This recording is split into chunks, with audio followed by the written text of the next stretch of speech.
Morning, this is Kasturi Day. Today again I'll discuss the question answer series of the heat transfer chapter according to ICSE syllabus class 8. Okay. So first question today is, why do the liquids and gases have no linear and superficial expansion? See, liquids and gases, they do not have any definite this shape. Okay, liquids have no definite length or area but have definite volume. So the liquids have only cubical expansion. Okay, because if the volume increases, only there will be a cubical expansion. Okay, so but no linear or superficial expansion. Then gases have no definite shape, but in an enclosed vessel it has a definite volume.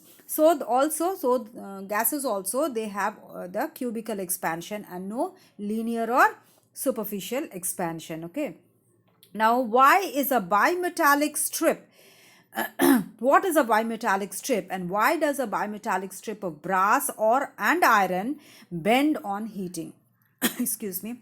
When plates of two different metals are riveted, then they are riveted together at a number of points in such a way that they cannot slide on being heated or cooled. Okay, they two metals are riveted at a number of points in such a way that they do not slide on being heated or cooled.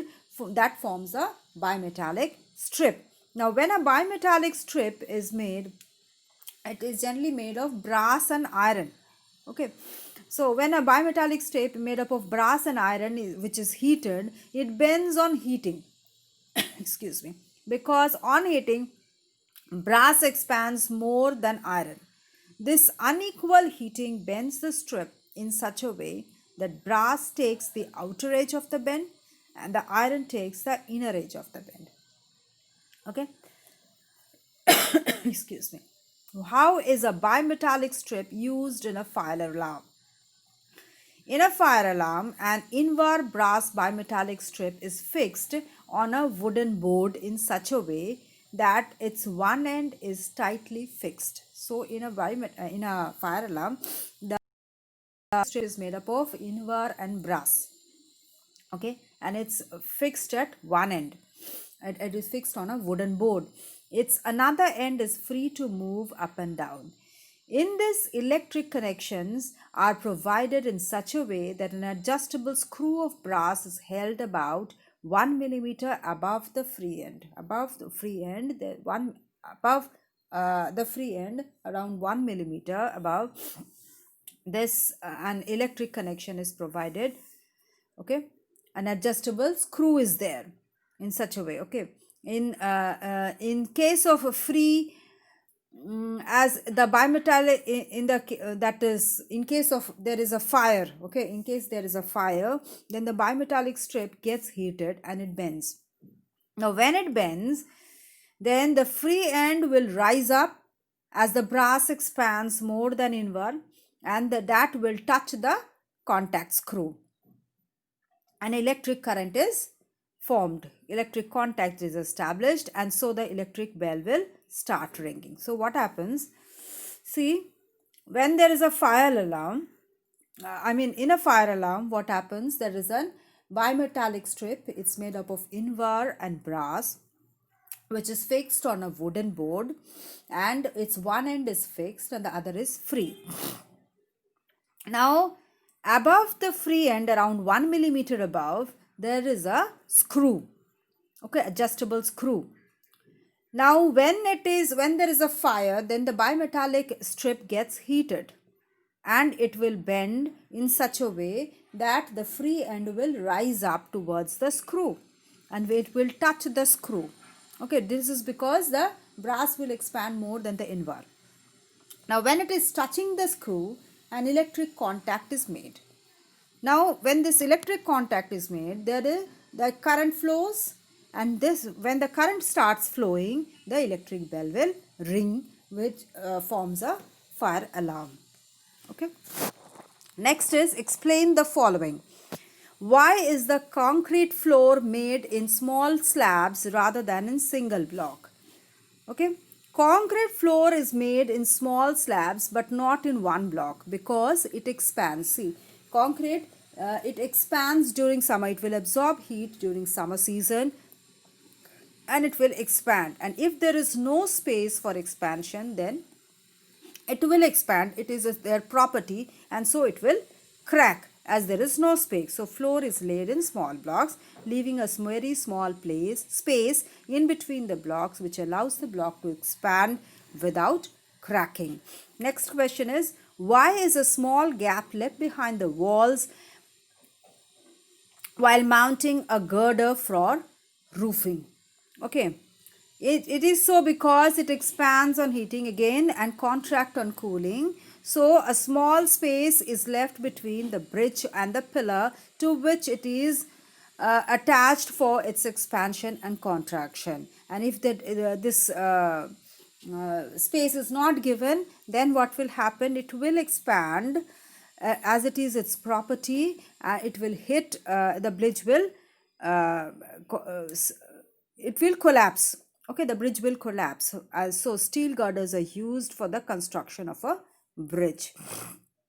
Then third question is, why is a small I'm sorry, first one is, why is an iron bridge is mounted on steel girders? This is the reason. And second also, why is the small gap left behind the walls while mounting a girder for roofing?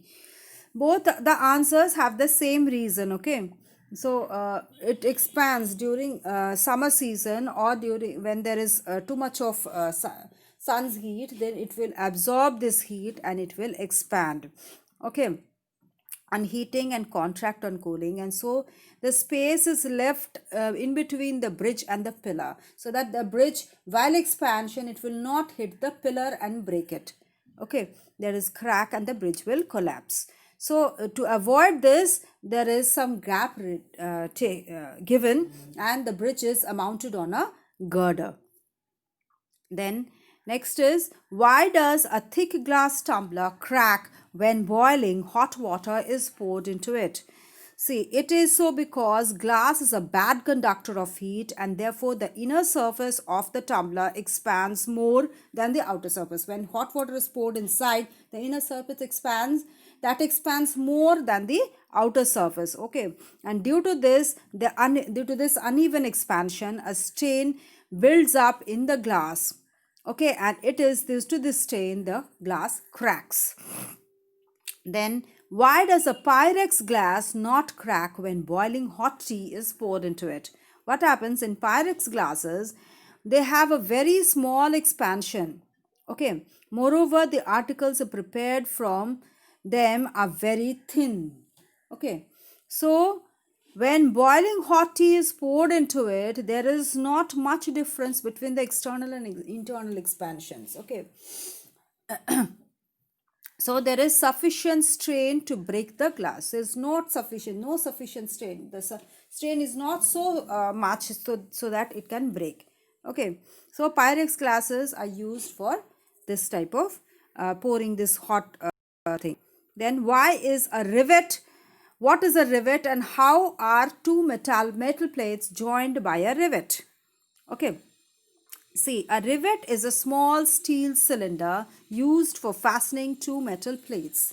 Okay, it's a small steel cylinder which is used for fastening two metal plates. A hole is made between the two metal plates which are to be joined to form a single plate. Now, a rivet is chosen such that the length of the rivet is slightly smaller than the thickness of the metal plate. Okay, the rivet is heated to red hot temperatures when its length becomes more than the thickness of the metal plate, while while red hot, it is picked up by fire tongs and inserted in the hole. Okay, and between the metal plates, it is then hammered so as to flatten its ends. On cooling, the rivet contracts and holds the metal plates very tightly. Okay, it is like that the wooden wheel, iron wheel is attached over the wooden wheel. It is that theory which is used in this riveting. Okay, so this is the end of this chapter. Okay, next chapter will be on sound.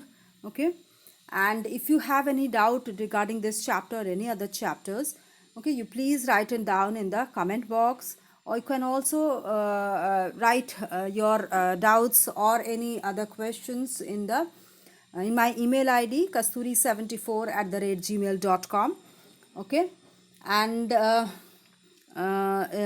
hope you are liking the videos. Press the like button and do subscribe so that you can get the notifications of my next video, and I also get some enthusiasm to produce you some more interesting videos for you. And if you want any other subjects to be made videos, please let me know. And I'll be launching a website soon which will contain information regarding your subjects and also different other subjects, general knowledge, facts. Okay, so please wait for that, and thank you for watching.